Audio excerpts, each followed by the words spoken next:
વિશ્વાસ કોને કહેવાય? જો વિશ્વાસ શબ્દનો અર્થ એને કહેવાય કે આપણે કદાચ આંખેથી જોઈ શકીએ છીએ કે નથી જોઈ શકતા, ઇન્દ્રિયો અંતઃકરણથી આપણે અનુભવી શકીએ છીએ કે નથી અનુભવી શકતા, એવી જે અજ્ઞાત વસ્તુ હોય, સમજાણું, જાણી નથી શકતા, જોઈ નથી શકતા, અનુભવી નથી શકતા, એમાં આપણે ભરોસો મૂકવો, એનું નામ વિશ્વાસ. આપણે આત્મા છીએ એ આપણે માનીએ છીએ કે નહીં? હું આ દેહ નથી, હું આત્મા છું એમ માનીએ છીએ ને? તો એ આપણે ક્યાં વિશ્વાસ મૂક્યો? આપણામાં વિશ્વાસ મૂક્યો ને.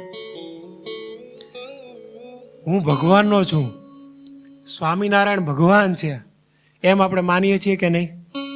માનીએ છીએ ને. આપણે જોયા છે, આપણે અનુભવ્યા છે.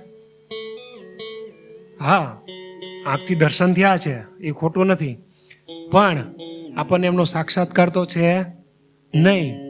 તેમ છતાં આપણે ભગવાનમાં બિલીવ કરીએ છીએ કે નહીં? ભગવાનને માનીએ છીએ કે નહીં? એનું નામ વિશ્વાસ.